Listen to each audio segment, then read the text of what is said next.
बिस्मिल्लाहिर्रहमानिर्रहीम। वो आके बताता है, वो अपनी वाइफ को, all the crops finish nothing left he said. उसने कहा, पहले आप रिपोर्टिंग क्लास का तर्जुमा करेंगे। उसने कहा तमाम फसलें तबाह हो गई, ऑल द क्रॉप्स, तमाम फसलें तबाह होगी, नथिंग लेफ्ट, कुछ भी बाकी नहीं बचा। उसने कहा तमाम फसलें तबाह होगी, कुछ भी बाकी नहीं बचा। But the gongs were still beating, लेकिन घंटियां अब भी बज रही थी। गोंग्स जो है ना, क्या होगा, बेल, घंटियां, फिर लास्ट पे चले जाएंगे। घंटियां अब भी बज रही थी। द मैन स्टिल शाउटिंग, आदमी अभी भी चिल्ला रहे थे। एंड मार्गरेट आस्क्ड, और मार्गरेट ने पूछा, घंटियां अब भी बज रही थी और आदमी अभी भी चिल्ला रहे थे। अब यहां पे पहले क्लॉज में वर इस्तेमाल किया, दूसरी क्लॉज में वर इस्तेमाल नहीं किया। कोई बताएगा जी क्यों?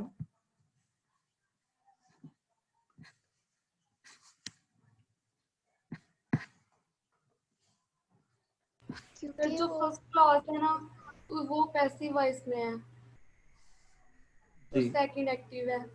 सेकंड में आप सिर्फ मैन शाउटिंग लगा सकते हैं अकेला। मैन अभी भी शूट कर रहे हैं ना, तो इसलिए नहीं लगाएंगे वर या वाज। नहीं, वो क्यों नहीं लगाएंगे, यही तो पूछ रहा हूँ।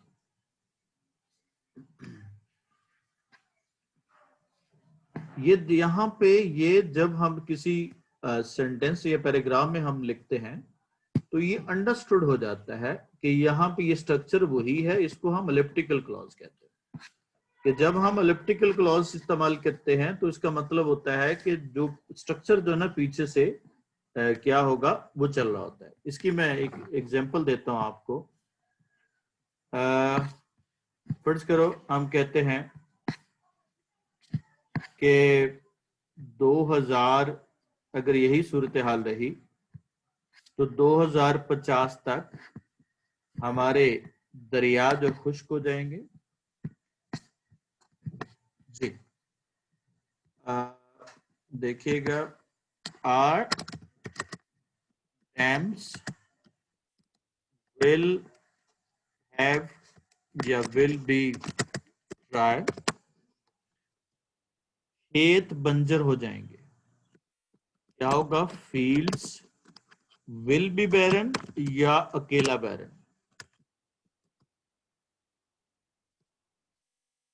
अकेला बैरन। बैरन।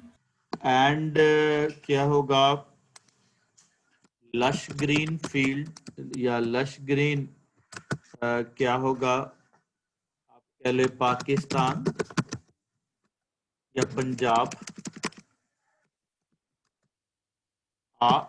क्या होगा, आचूलिस्तान।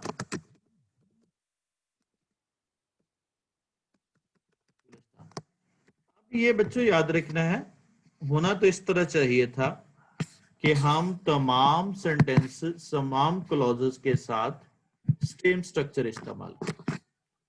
अगर हम इसको कंप्लीट फॉर्म में लिखते हैं तो कुछ उसकी स्ट्रक्चर जो है ना इस तरह से बनेगा। Fields will be barren, lush green Punjab will be Cholistan. अब इन्हीं स्ट्रक्चर्स में अगर आप देखें तो हमें हर दफा विल बी की रिपीटेशन करनी पड़ रही है। अब यहां पे एलिप्सिस का मतलब ये होता है कि हमें बैकग्राउंड से मीनिंग समझ आ जाता है। बैकग्राउंड से अगर हम देखें यहां पे भी मतलब वही बनेगा, वही वाला है ना, विल बी ड्राई। यहाँ पे हमें समझ आ रही है कि ये विल बी है क्योंकि सारा का सारा स्ट्रक्चर जो है ना वो एक जैसा ही है। अब इस तरह से जो हम यूज करते हैं ये एलिप्टिकल क्लॉज है जो यहाँ पे इस्तेमाल हुई है। तो यहाँ पे इसलिए हमने वर इस्तेमाल नहीं किया, ये अंडरस्टूड है। दोबारा से सुन लें। उसने कहा तमाम फसलें तबाह होगी, कुछ भी बाकी नहीं बचा। लेकिन घंटियां अब भी बज रही थी, आदमी अब भी चला रहे थे। और मार्गरेट ने पूछा, why you are go on with it then, फिर ये आप सब क्यों जारी रखे हुए, फिर आप ये सब क्यों जारी रखे हुए। गो ऑन विद का मतलब कंटिन्यू करना, गो ऑन विद, ये इसके दो मतलब होते हैं। गो ऑन विद का मतलब होता है किसी के साथ साथ चलना, किसी के कंपैटिबल चलना। और गो ऑन विद का मतलब होता है कंटिन्यू, अपनी प्रैक्टिस को कंटिन्यू रखना, उसको हम गो ऑन विद कहते हैं। तो क्या बनेगा? फिर आप ये सब क्यों जारी रखे हुए हो? The main swarm isn't settling, मरकजी लश्कर नहीं ठहरा या मरकजी लश्कर क्याम नहीं कर रहा। सेटलिंग का मतलब होता है किसी जगह पे लंबे अरसे के लिए जो आपने ये लॉन्ग टाइम के लिए रहना हो, वहां को सेटल कहते हैं। जैसे आप जो है शहर में आके सेटल हो गए गांव से, तो इसको हम क्या कहते हैं? सेटल कहते हैं, क्योंकि ये लॉन्ग टाइम के लिए होता है। तो क्या होगा? They are looking for a place to settle and ले, sorry, the main swarm is not settling.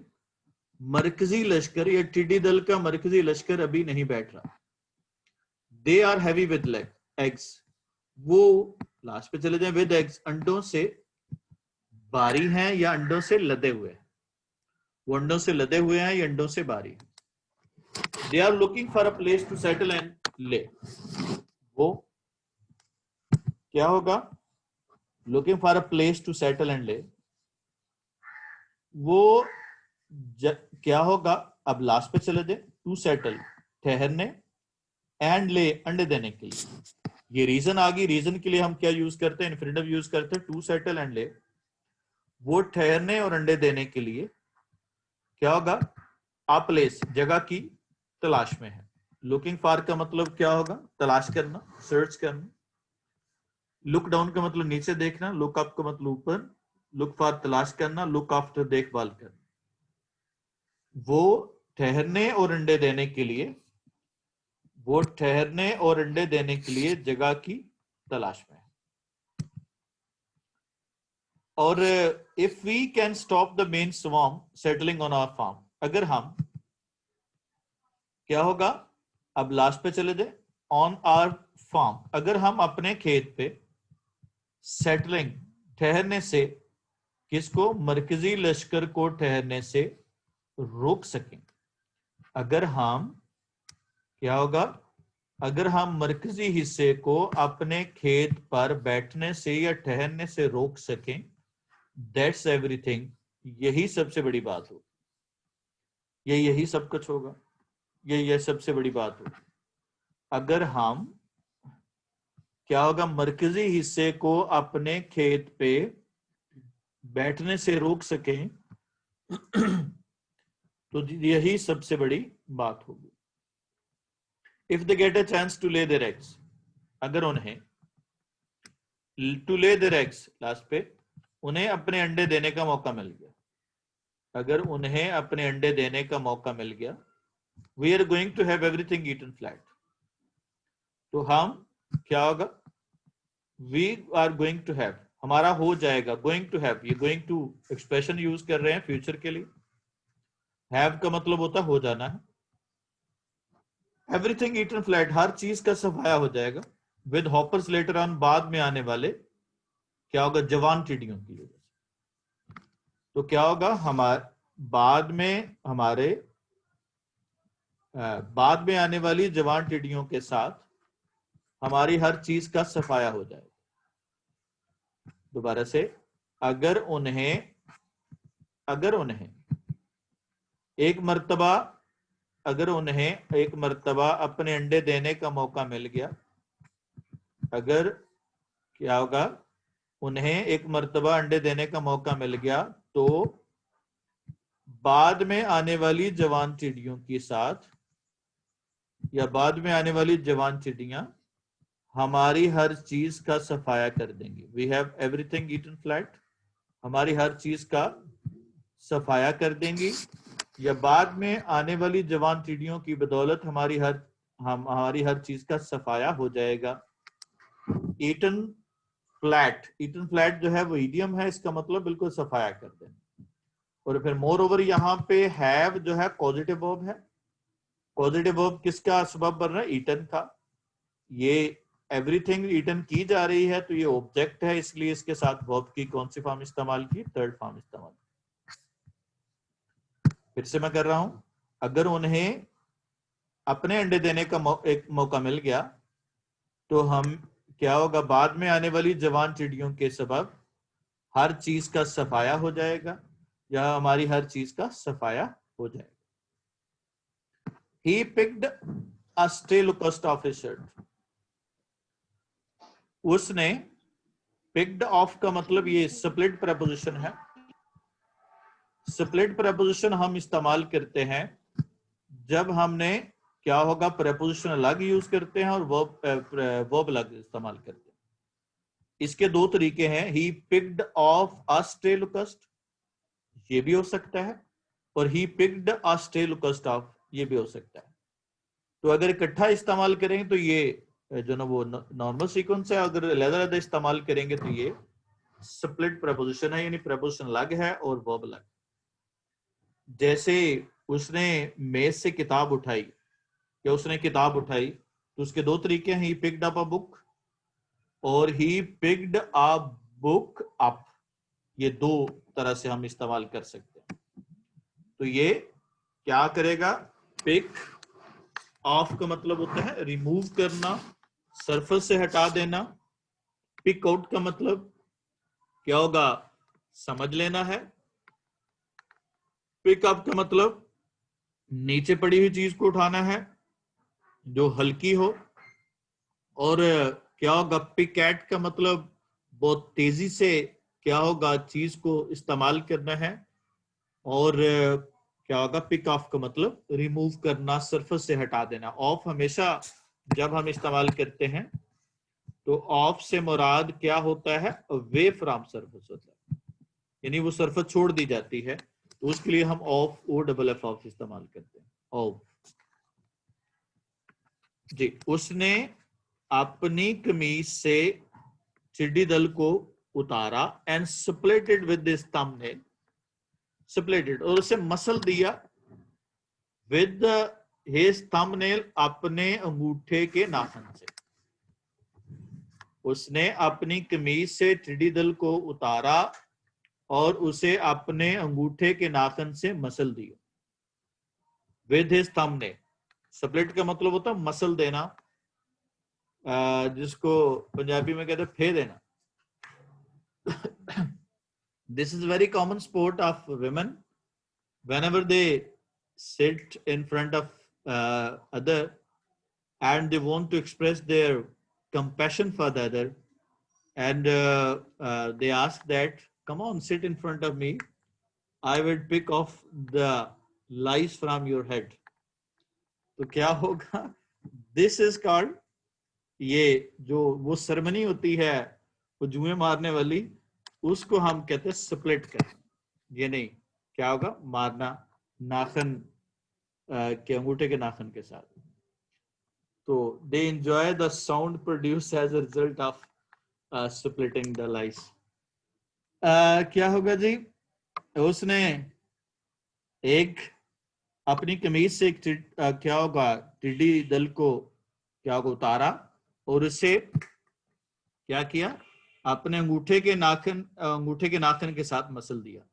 अब उसको एक्सप्लेन कर रहा, स्मॉल डैश या हाइफन लगा के। It was clotted inside with eggs, ये अंदर से अंडों से भरा हुआ था, ये अंदर से अंडों से भरा हुआ था।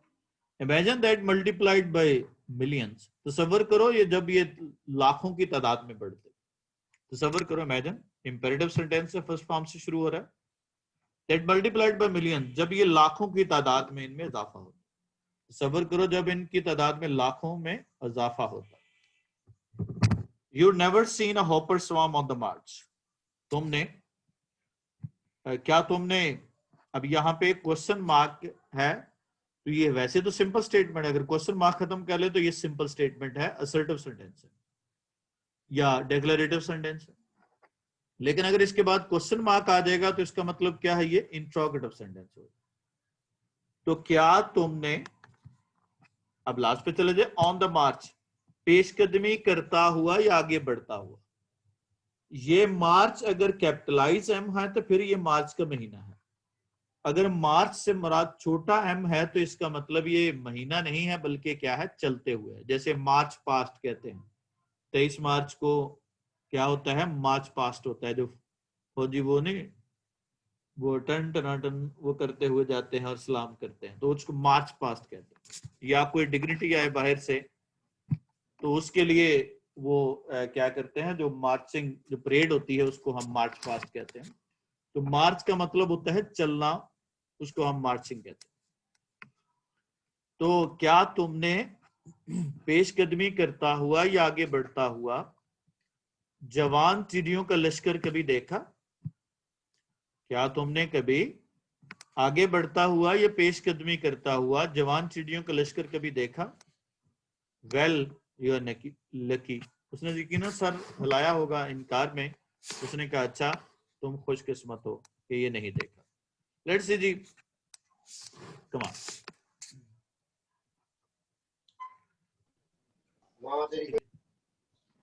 बात कोई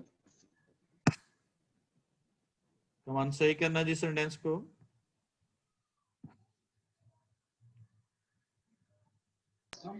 गो ऑन। गो ऑन तो लिखा हुआ है। देश के बारे में दोबारा बता कौन सा वाला जो जब आपने ट्रांसलेशन किया? ये वाला, ये मैंने जो सर्कल किया हुआ, यस सर। इसका मतलब होता है जब किसी चीज को एक्सप्लेन करना हो। सपोज अगर मैंने ऐसे कहना हो, ये हम इस्तेमाल अभी आएगा भी पंक्चुएशन में। अगर फर्ज करो मैं कहता हूं कि आई लाइक, क्या होगा, बर्गर्स। आप कह लो burgers the ones baked well। अब यहां पे मैंने हाइफन लगा के किसको एक्सप्लेन कर रहा हूं? बर्गर्स को एक्सप्लेन कर। तो इस तरह से अगर नाउन को एक्सप्लेन किया जाए तो ये सिचुएशन को या नाउन्स को एक्सप्लेन करते हैं हम हाइफन का इस्तेमाल करके। ठीक है, तो ये हाइफन यहाँ पे उसने कहा कि उसने स्प्लिट किया थंबनेल के साथ और आगे उसकी वो एक्सप्लेन कर रहा है कि ये अंदर से अंडों से भरा हुआ था जी। उसके बाद तो हम पहले सेंटेंस में क्या नहीं, गोइंग ऑन क्राइंग होगा। गो ऑन का मतलब, गो ऑन के साथ क्या यूज करते हैं? क्राइज लगाते हैं। सामने नजर आ रहा है आपको। प्रपोजिशन के बाद क्या यूज करते हैं? प्रपोजिशन के बाद कौन सी फॉर्म लगाते हैं बच्चों? क्या लगाते हैं? फोर्थ फॉर्म लगाते हैं जी। उसके बाद नेक्स्ट वाला जी, विद द सिचुएशन। जी go on with this situation मतलब क्या है? उसके साथ डील करना जी, कंटिन्यू करना। शाबाश। नेक्स्ट वाला looking for a suitable situation. Looking for होगा suitable candidate. Picked out. Picked out होता है समझ लेना, अंडरस्टैंड करना, अंडरमाइन कर लेना।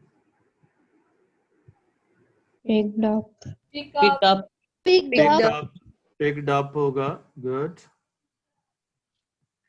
Picked at. पिक्ड एट आता है बहुत क्या होगा वो ज्यादा खा लेना, उसको हम तेजी से, बहुत तेजी से। तेजी से खाने को कहते हैं जी। बच्चों क्लियर हो गया जी यहाँ तक? अब इस पैराग्राफ में से कोई सवाल हो आपका तो पूछ लें। किसी सेंटेंस की समझ? सर इमेजिन वाला। Imagine that multiplied bye billions. तो सबर करो ये अगर जब ये लाखों की तादाद में बढ़ते और यू क्या तुमने, अब चूंकि क्वेश्चन के साथ है, स्टेटमेंट को इंट्रोगेटिव टोन के साथ जो है वो दिया गया है, तो क्या तुमने आगे ऑन द मार्च पेशकदमी करता हुआ जवान चिड़ियों का लश्कर कभी देखा है? वेल उसने इनकार में सर हिलाया होगा। अच्छा तो तुम खुशकिस्मत हो जी। Any other? No. Challenge move to the next. Sir 6 वाला बच्चों 6 वाला क्या है जी? पिकिंग एट का मतलब होता है तेजी से जो वो खाने को हम पिक एट कहते हैं। इज इट वेरी बैड, क्या ये बहुत खौफनाक होता है या बहुत बुरा होता है? आस्क मार्गरेट फेयरफुली, मार्गरेट ने डरते डरते पूछा या डरते हुए पूछा। क्या होगा? मार्गरेट ने डरते हुए पूछा क्या ये बहुत खतरनाक या खौफनाक होता है? And the old man said emphatically, और बूढ़े आदमी ने जोर देते हुए कहा। एम्फेटिकली का मतलब होता है क्या होगा? स्ट्रेसिंगली, फोर्सफुली, जोर देते हुए। बूढ़े आदमी ने जोर देते हुए कहा वी आर फिनिश्ड, हम तबाह हो गए, या हमारा सब कुछ तबाह हो गया। यहाँ पे मुराद क्या है? हमारा सब कुछ तबाह हो गया। ये भी तर्जुमा कर सकते, बल्कि ज्यादा सूटेबल होगा। दिस स्वाम में पास ओवर, ये लश्कर तो शायद गुजर जाए। दिस स्वाम, ये लश्कर में शायद के लिए है। पास ओवर का मतलब गुजर जाना है। पास ओवर गुजर जाना, पास अवे पक्का गुजर जाना, यानी अल्लाह को प्यारा हो जाना। पास डाउन का मतलब अगली नस्ल को मुंतकिल करना। पास डाउन, पासिंग आउट जो है ये कंप्लीट करना होता है, कंप्लीट करना होता है, ठीक है। पास अप विद का मतलब होता है किसी के साथ गुजारा करना। तो ये लश्कर तो शायद गुजर जाए, but once they have started, लेकिन एक मर्तबा वो शुरू हो जाए। दे हैव स्टार्टेड, ये कौन से टेंस है? दे have started, present perfect. Present perfect है। तो इसमें जो कंडीशन लगाएंगे वो कौन सी लगाएंगे? First condition, second condition? First condition लगाएंगे। प्रेजेंट का कोई भी टेंस हो वो वहां पे क्या यूज करते हैं हम? प्रेजेंट परफेक्ट हो, कंटिन्यूअस हो, सभी में हमने कौन सी कंडीशन इस्तेमाल करनी है? फर्स्ट कंडीशन ही रहेगी, ठीक है। सेकंड कंडीशन में हम पास्ट इंडेफिनिट को इस्तेमाल करते हैं। थर्ड कंडीशन में पास्ट परफेक्ट को इस्तेमाल करते हैं। इफ क्लॉज में या डिपेंडेंट क्लॉज में क्या होगा? अगर वो जब एक मर्तबा शुरू हो जाए, जब ये लश्कर तो शायद गुजर जाए, लेकिन एक मर्तबा वो शुरू हो जाए, they will be coming from the north, वो शुमाल की तरफ से आते रहेंगे। नाउ आफ्टर द अदर, क्या होगा? एक के बाद दूसरा, यानी य के बाद दीगरे। ये फारसी का वर्ड है, य के बाद दीगरे। यक का मतलब एक होता है और दीगरे मतलब दूसरा, यानी एक के बाद दूसरा। य के बाद दीगरे यानी एक के बाद दूसरा। ये लश्कर तो शायद गुजर जाए, लेकिन एक मर्तबा वो शुरू हो जाए तो वो क्या होगा? Now one after the other, अब य के बाद दीगरे फ्रॉम द नॉर्थ, शुमाल की तरफ से आते रहेंगे। And then there are the hoppers, और फिर जवान चिड़ियां भी हैं, या फिर जवान चिड़ियां। It might go on for 2 or 3 years, शायद ये सिलसिला 2 से 3 साल तक चलता रहे। शायद ये सिलसिला 2 से 3 साल तक चलता रहे। गो ऑन का मतलब कंटिन्यू, फॉर 2 or 3 years, 2 से 3 साल तक। शायद ये सिलसिला 2 से 3 साल तक चलता रहे। अब यहाँ पे माइट का इस्तेमाल वैसे तो हमने पास्ट में करते हैं, यहाँ पे किसके साथ हम कर रहे हैं? ये लेस प्रोबेबिलिटी के लिए, यानी चांसेस इसके कम है, लेकिन चांसेस हैं। तो वहां पे क्या होगा? शायद ये सिलसिला 2 से 3 साल तक चलता रहे। पर लॉर्ड से, खुदा के लिए, said Margaret angrily, and still half crying. अब पहले रिपोर्टिंग क्लास का तर्जुमा करेंगे। मार्गरेट ने क्या होगा? अभी भी सिस्कियां लेते हुए क्या होगा? गुस्से के साथ कहा खुदा के लिए। अब एक आपकी रिपोर्टिंग क्लास कहां पे है? वो रिपोर्टिंग क्लास है आपकी, कहां पे है रिपोर्टिंग क्लास? फॉर लॉर्ड सेक है। और एक आपकी रिपोर्टिंग क्लास कौन सी है? वो आगे आ रही है, कौन सी? Words here is bad enough, isn't it. तो ये 2 क्लॉजेस आपकी रिपोर्टेड हैं और एक क्लॉज आपकी क्या है? वो रिपोर्टिंग है। तो पहले आप रिपोर्टिंग क्लास का तर्जुमा करेंगे। मार्गरेट ने अभी भी सिस्कियां लेते, हाफ क्राइंग का मतलब आधा रोना, यानी कि सिस्कियां लेना। मार्गरेट ने अभी भी सिस्कियां लेते हुए गुस्से के साथ कहा खुदा के लिए, what's here is bad enough, जो यहां हुआ है वो काफी क्या होगा? खतरनाक या खौफनाक है, या काफी बुरा है। इजंट इट, क्या नहीं है? खौफनाक ज्यादा सूटेबल होगा। जो यहाँ पे हो चुका है वो क्या होगा, बहुत बुरा है या काफी बुरा है, इजंट इट, क्या नहीं है, ये टैग क्वेश्चन है, टैग क्वेश्चन के दरमियान क्या यूज किया, कॉमा का इस्तेमाल किया। दूसरी चीज देखी, एनफ को हमने बैठ के यानी एडजेक्टिव के बाद इस्तेमाल किया। व्हाट्स यहाँ पे क्या है, व्हाट हैज है, क्योंकि सॉरी व्हाट इज है क्योंकि आगे हेयर आ गया है। अगर ये हैज होता तो फिर थर्ड फॉर्म लगानी थी।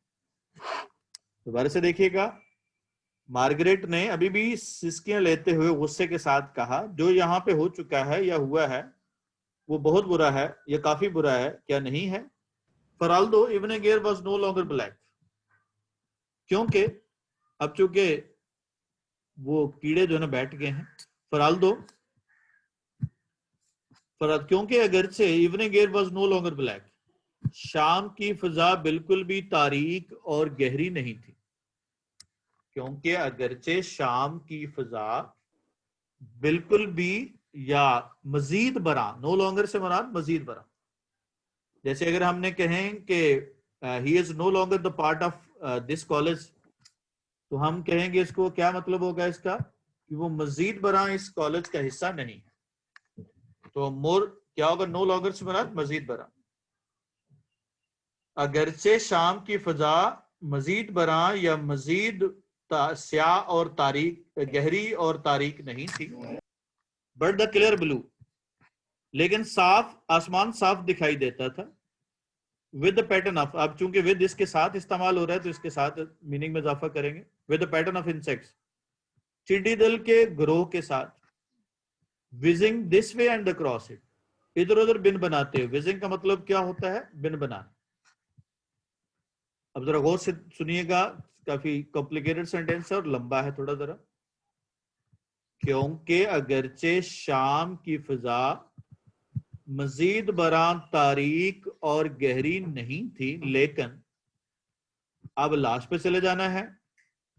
क्या होगा, इधर उधर बिन बनाते हुए, इधर उधर बिन बनाते हुए चिड़ियों के ग्रोह के साथ। क्या होगा, आ क्लियर ब्लू, साफ आसमान साफ दिखाई देता था, या आसमान क्या होगा, साफ दिखाई देता था या वह साफ था। दोबारा से कह रहा हूं मैं, लेकिन इधर उधर बिन बनाते हुए चिड़ी दल के साथ या कीड़ों के साथ, कीड़ों के ग्रोह के साथ आसमान साफ दिखाई देता। यानी कीड़े ज्यादातर बैठ चुके थे और चंद एक कुछ ग्रोह में, टोलियों में वो क्या कर रहे थे, अभी भी उड़ रहे थे फिजा में।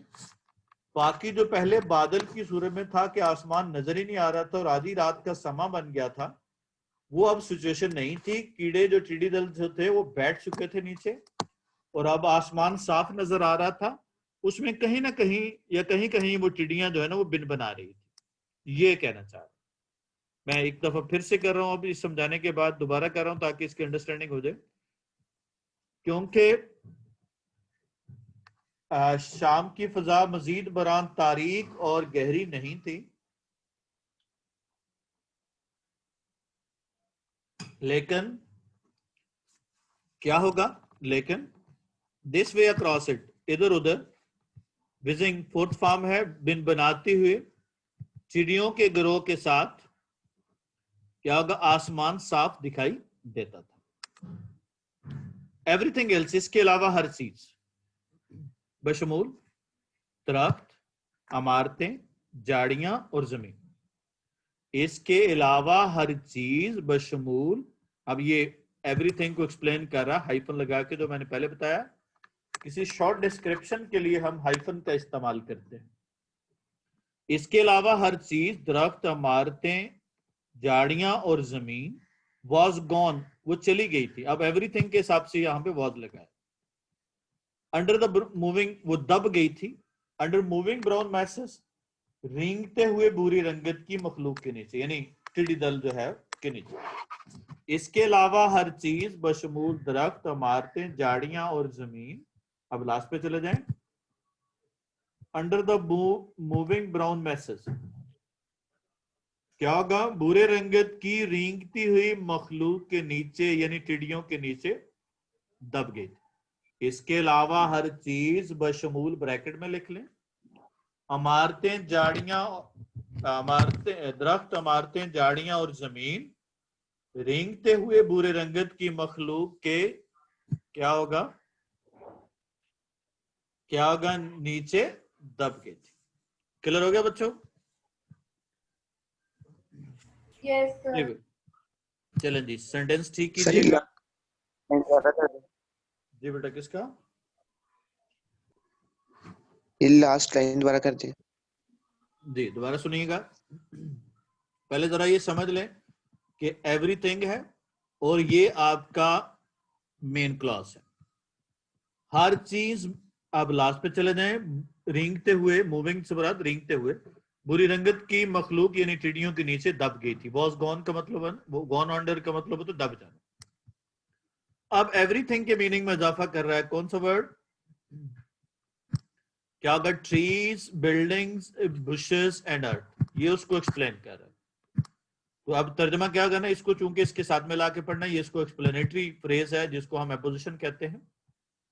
तो इसके अलावा हर चीज बशमूल, या ऐसे भी कह सकते हैं दरख्तों, इमारतों, झाड़ियों और जमीन के अलावा हर चीज, दरख्तों, इमारतों, झाड़ियों और जमीन के अलावा हर चीज क्या होगा? रेंगते हुए बुरे रंगत की मखलूक के नीचे यानी टिड्डियों के नीचे, ब्रैकेट में टिड्डियां लिखना है, टिड्डी दर, और क्या होगा, के नीचे दब गई थी। क्लियर हो गया? तो की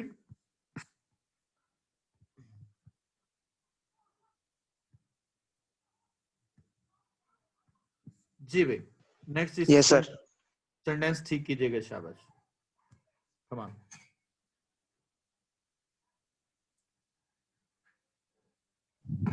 warmly, met me warmly, met के मीनिंग में इजाफा कर रहा है तो क्या होगा? एडवर्ब होगा, क्योंकि जो वर्ब के मीनिंग में इजाफा करे एडवर्ब हो जाएगा। नेक्स्ट वाला ब्यूटीफुली, ब्यूटीफुली हो जाएगा, शाबाश।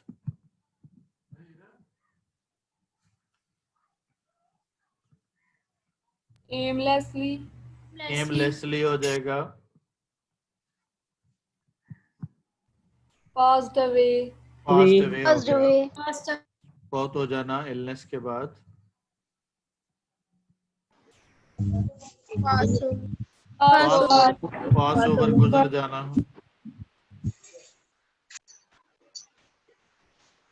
पास डाउन, पास्ट डाउन हो जाएगा, पास डाउन, पास डाउन हो जाएगा। अगली नस्ल में मुंतकिल करने को पास डाउन कहते हैं। जी बच्चों, anyone who has question regarding this all? सही दिस फॉर्म वाली लाइन की ट्रांसलेशन कर दे। कौन सा? दिस फॉर्म में पास ओवर, दिस स्वॉर्म क्या होगा? ये लश्कर यानी टिड्डियों का ये लश्कर शायद गुजर जाए, but once they have started, लेकिन एक मर्तबा वो शुरू हो जाए, यानी जिस रास्ते पे आना शुरू हो जाए वो हर साल हमलावर होंगे। They will be coming from the north, from, वो अब लास्ट पे चले जाना है, वन आफ्टर द अदर, एक के बाद अब एक के बाद दीगरे, फ्रॉम द नॉर्थ, शिमाल की तरफ से आते रहेंगे। जी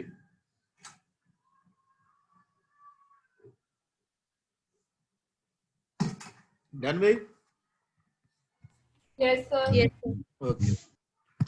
Let's see जी, move to the last paragraph of the chapter. But Margaret preferred not to think of the things.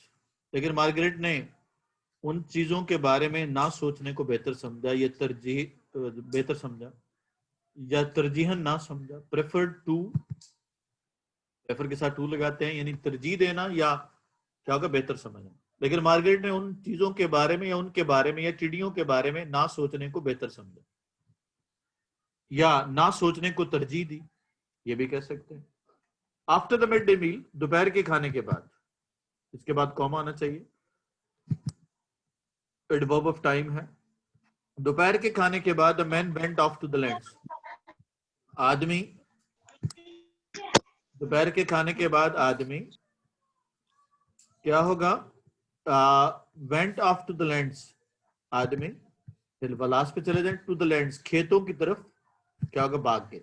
Went of का मतलब होता है दूर चले जाना, अवे, मूव अवे करना, भाग जाना, उसको हम कहते हैं। दोपहर के खाने के बाद आदमी खेतों की तरफ चले गए।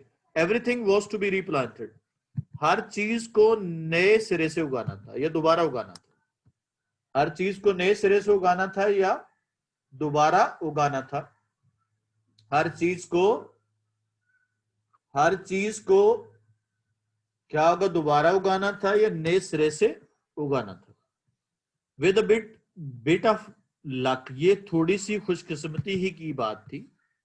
बिट ऑफ लक, ये थोड़ी सी खुशकिस्मती की बात होती। अनदर स्वार्म वुडंट कम, एक और लश्कर ना आ जाता, एक और लश्कर ना आ जाता। ट्रेवलिंग डाउन दिस वे, बिल्कुल इसी रास्ते से सफर करता हुआ, ये थोड़ी सी खुशकिस्मती की बात होती। यहां पे फ्रेज आ गई, क्या होगा, ये थोड़ी सी खुशकिस्मती ही की बात होती कि एक और लश्कर, सब्जेक्ट आ गया, डाउन दिस वे, बिल्कुल इसी रास्ते पर, ट्रेवलिंग सफर करते हुए, ना आ जाता। ये थोड़ी सी खुशकिस्मती ही की बात होती कि इसी रास्ते से सफर करता हुआ एक और लश्कर ना आ जाता। बल्कि इस तरह से दोबारा मैं क्या होगा, रेस करके कर रहा हूं। With a bit of luck, यहां तक एक फ्रेज होगी आपकी, ये थोड़ी सी खुशकिस्मती की बात होती। अब ट्रेवलिंग डाउन दिस वे, ये किसके मीनिंग में इजाफा कर रहा है, अनदर स्वार्म। ये चूंकि इसकी एडजेक्टिव फ्रेज है तो इसके साथ ही इस्तेमाल करेंगे। बिल्कुल इसी रास्ते पे सफर करता हुआ एक और लश्कर, वुडंट कम, ना आ जाता। बट दे होप्ड, लेकिन उन्हें उम्मीद थी, it would rain very soon, जल्द ही बारिश होगी, टू स्प्रिंग न्यू ग्रास, नई घास उगाने के लिए। लेकिन उन्हें उम्मीद थी, एक क्लॉज होगी कि अब ये नई घास उगाने के लिए रेन के का एडवर्ब है, यानी उसकी रीजन है। क्या होगा, उन्हें उम्मीद थी कि नई घास उगने के लिए या उगाने के लिए जल्द ही बारिश होगी। Because the cattle would die, क्योंकि कैटल वुड डाई, मवेशी, वुड डाई अदरवाइज, अदरवाइज का मतलब बसूरत दीगर या दूसरी सूरत हाल में, वुड डाई मर जाएंगे या मर जाते या मर जाएंगे। क्या होगा, उन्हें उम्मीद थी कि नई घास उगने के लिए जल्द ही बारिश होगी, बसूरत दीगर मवेशी मर जाएंगे। क्लियर हो गया बच्चों यहां तक? किसी को कंफ्यूजन है तो पूछ लें। Done with it? Yes. Okay. बिल्कुल इसी रास्ते पर सफर करता हुआ एक और लश्कर, ये उन्होंने लाइन पिक कर ली। उसके बाद है बसूरत दीगर मवेशी मर जाते। There was not a blade of grass left on the, क्या होगा फार्म। अब देर जो शुरू में आ जाए तर्जुमा हम नहीं करते, तो क्या बनेगा, not a blade of grass, घास का एक तिनका भी नहीं, लेफ्ट ऑन द फार्म, खेत पर बचा हुआ। तो क्या होगा, खेत पर बचा हुआ घास का एक तिनका भी मौजूद नहीं, या घास का एक तिनका भी खेत में नहीं बचा। ब्लेड ऑफ ग्रास का मतलब घास का एक तिनका, घास का एक तिनका भी खेत पे नहीं बचा। एज फार एज मार्गरेट, जहां तक मार्गरेट का ताल्लुक है, she was trying to get use to the idea of 3 or 4 years of locust. वो क्या, try to get use the idea of 3-4 years of locust. अब लास्ट पे चले जाए, ऑफ लोकस्ट, टिड्डी दल के 3 or 4 years, 3 से 4 साल के तस्वर की, आइडिया तस्वर की। गेट यूज का मतलब होता आदी हो जाना, हैबिचुएट हो जाना। जहां तक मार्गरेट का ताल्लुक है, वो टिड्डी दल के 3 से 4 साल के तस्वर की आदी होने की कोशिश कर रही थी। जहां तक मार्गरेट का ताल्लुक है, वो टिड्डी दल के 3 से 4 साल के तस्वर की आदी होने की कोशिश कर रही थी। यानी उस जहन में सोच रही थी 3-4 साल में क्या क्या करेंगे, 3-4 साल रहेंगे तो क्या होगा, क्या नुकसान होगा, वगैरह वगैरह।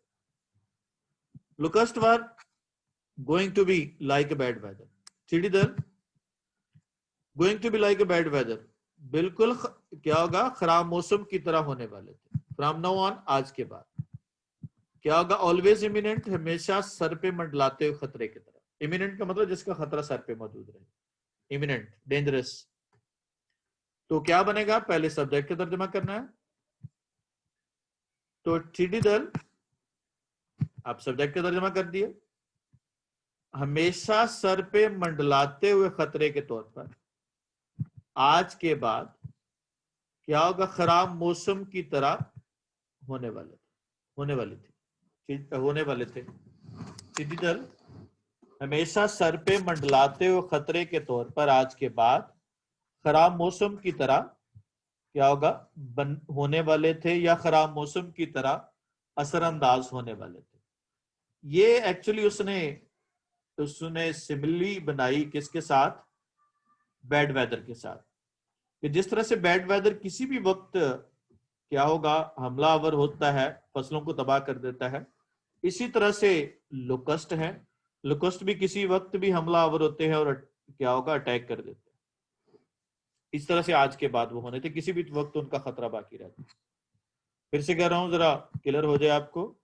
सीधी दल, हमेशा क्या होगा, सर पे मंडलाते हुए खतरे के तौर पर या हमेशा खतरे के तौर पर, फ्रॉम नाउ ऑन, आज के बाद, लाइक अ बैड वेदर, खराब मौसम की तरह, were going to be like, खराब मौसम की तरह होने वाले थे या खराब मौसम की तरह असरअंदाज होने वाले थे।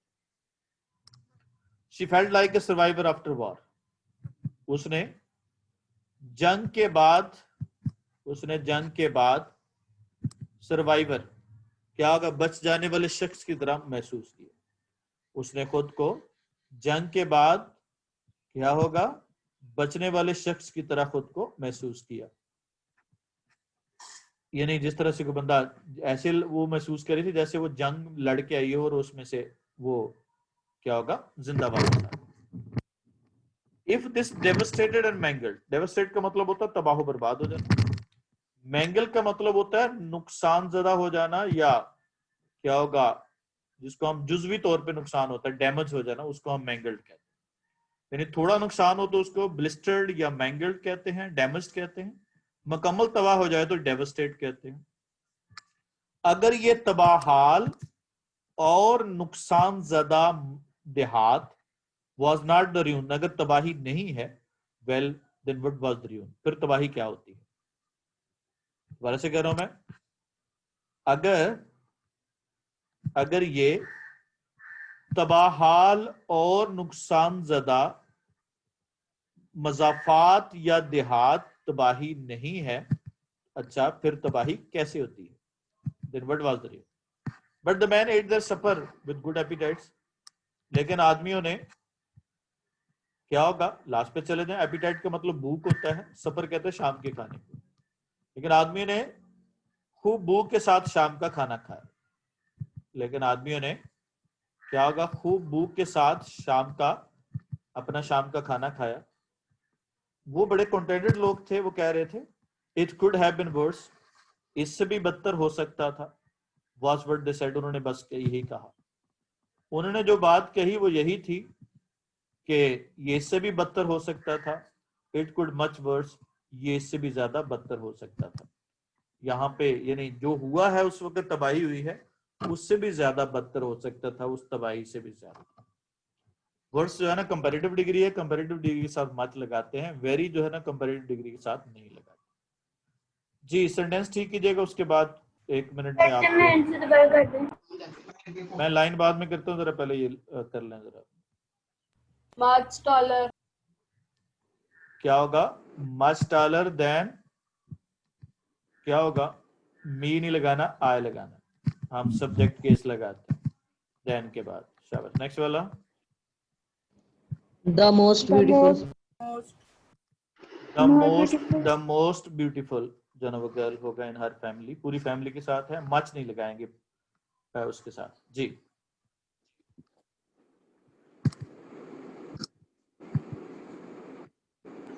सामान, Working. working hard, working, used to यहाँ पे एडजेक्टिव के तौर पे है तो वर्किंग हार्ड होगा। उसके बाद प्रेफर्ड टू थी हो गया।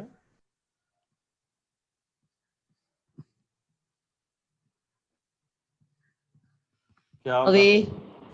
वेंट ऑफ, ठीक है, दूर चले गए। ऑफ का मतलब होता है अवे, किसी चीज से दूर चले, वेंट अवे भी हो सकता है, वेंट ऑफ भी हो सकता है।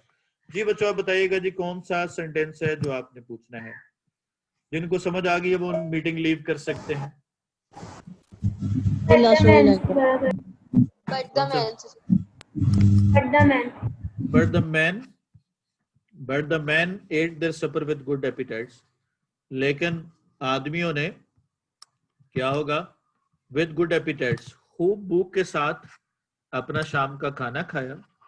उनने बस यही कहा, इट कुड बीन वर्स, इससे भी ज्यादा बुरा हो सकता था, इससे काफी ज्यादा बुरा हो सकता था। जी, एनी अदर सेंटेंस? सर इस पैराग्राफ की पहली लाइन सर। कौन सी वाला? सर ये पहली लाइन, बट मार्गरेट। लेकिन मार्गरेट ने उनके बारे में, यानी टिड्डियों के बारे में ना सोचने को बेहतर समझा, या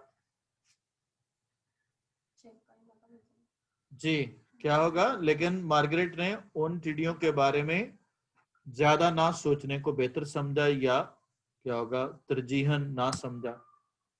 जी, With a bit of luck and the swan. इसकी ट्रांसलेशन क्या है? जी, with a bit of luck, ये थोड़ी सी खुशकिस्मती ही की बात होती, ये थोड़ी सी खुशकिस्मती की बात होती कि एक और लश्कर बिल्कुल इसी रास्ते पर सफर करता हुआ या बढ़ता हुआ ना आ जाता। जी, Sir, as for what she was जहां तक मार्गरेट का तल्लक है, ज्ञात कर दें।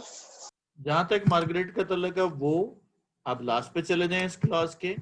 चिड़ियों के 3 से 4 साल के तस्वर की, टू गेट यूज्ड आदि होने की, वाज ट्राइंग वर्ब लास्ट पे करना है, कोशिश कर रही थी।